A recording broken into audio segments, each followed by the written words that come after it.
राधे श्री हरिवंश सभी को। मेरा नाम है निखिल और आप देख रहे हैं मेरा YouTube चैनल दास निखिल 09। तो चलिए आज की वीडियो शुरू करते हैं। आज के जो हमारा टॉपिक है वह है भगवान की कृपा को लेकर, क्योंकि संसार में बहुत से ऐसे लोग भी होते हैं जो यह मानते ही नहीं कि भगवान की भी कृपा होती है, क्योंकि सबको ऐसा ही लगता है कि हम कर्म करते हैं और फल मिलता है, बस भगवान की कृपा इसमें कहाँ है, सब चीज़ तो हम ही कर रहे हैं ना, ऐसा करके अभिमान करते हैं लोग। तो मैं आज इसी चीज़ को क्लियर करने वाला हूँ कि भगवान की कृपा कहाँ पास होती है, कहाँ नहीं होती है, सभी चीज़ें बताने वाला हूँ। सबसे पहले एक छोटी सी मैं कथा सुनाना चाहता हूँ आपको। तो कथा कुछ इस प्रकार से है।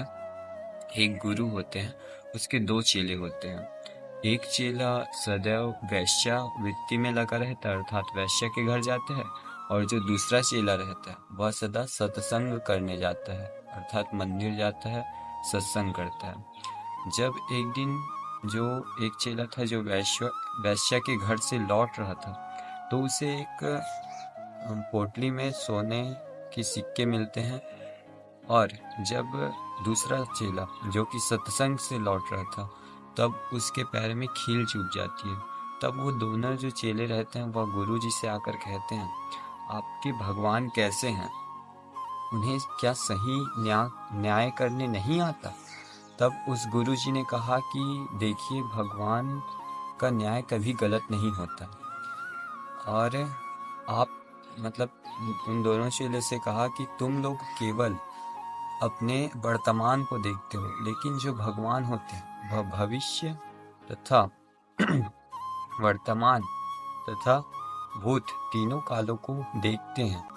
तो जो चेला होता है उसने कहा कि ठीक है, आपके भगवान तीनों कालों को देखकर हमें कुछ निर्णय लिए, तो हमने क्या चीज़ किया कि हमें ऐसा चीज़ मिला, जबकि मैं तो सत्संग में जाता हूँ, मुझे दुख मिल रहा है, और जो वैश्यावृत्ति करने जाता है उसे सोने की पोटली मिल रही है।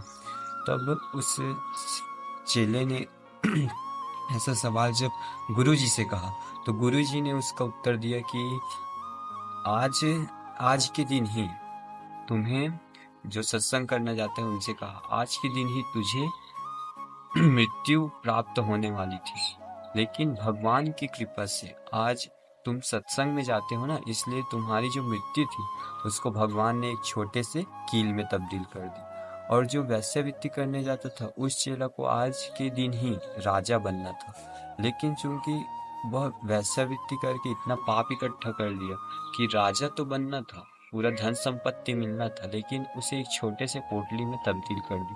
तो यह होती है भगवान की कृपा, मरते हुए को भी बचा लेती है, जिस प्रकार से मैंने एक कथा सुनाई। तो देखिए, ऐसा नहीं है कि सब चीज़ आपके कर्मों का ही फल होता है, आपके प्रारब्ध का ही फल होता है, ऐसा नहीं है। भगवान की भी कृपा होती है और यह सच है बिल्कुल।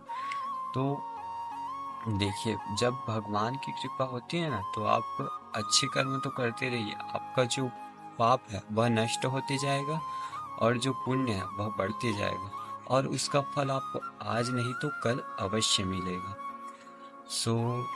आप लोग यह संदेह बिल्कुल मत करिए कि भगवान की कृपा नहीं होती या भगवान ऐसे, आप लोग बिल्कुल संदेह मत करिए। यदि चलिए आप अपने कर्मों का फल मानते हैं ना सभी चीज़ों को, तो ठीक है, आप अपना कर्म करिए और भगवान आपको एनर्जी ही न दे तो, जैसे कि जिस किसी को पैरालाइसिस हो जाता है, वह अपने हाथ पांव भी उठाने की कोशिश करता है लेकिन नहीं उठा पाते। क्यों? क्योंकि उस पर भगवान की कृपा नहीं होती। और आप जैसे लोग, पढ़े लिखे लोग कहते हैं कि हम सब कुछ कर लेते हैं, हमें भगवान की आवश्यकता ही नहीं, हमारे पास हाथ है पैर है, हम सब कुछ कर लेंगे, भगवान। अरे मूर्ख, 84 लाख योनियों के बाद भगवान ने यह सुंदर मानव का शरीर दिया है, वह केवल भगवत प्राप्ति से ही प्राप्त हो सकती है भाई। ऐसा नहीं है कि तुम्हारे कर्मों के फल के द्वारा तुम्हें मनुष्य जन्म मिला, नहीं, यह केवल भगवत प्राप्ति है। इसलिए सदा भगवान का धन्यवाद दो, जिन्होंने तुम्हें यह मानव का शरीर दिया है, तुम्हें कर्म करने लायक बनाया है। ऐसे भी लोग हैं ना इस संसार में जिनके हाथ नहीं है पैर नहीं है, जो कुछ कर नहीं सकते, तो भाई उनको देखिए और आपको देखिए, भगवान ने आप पर इतनी कृपा की है, आपको सही सलामत बनाया है, फिर भी आप भगवान को गालियाँ देते हैं कि आपने किया क्या हमारे लिए। तो कृपया करके गाली ना दें उन्हें, और भगवान की कृपा से ही हमें सभी चीज़ें प्राप्त होती हैं। बस मेरा यह वीडियो आप तक समझाने का यही उद्देश्य था। मिलते हैं कल नए वीडियो में। आज के लिए इतना ही। राधे राधे। श्री हरिवंश सभी को।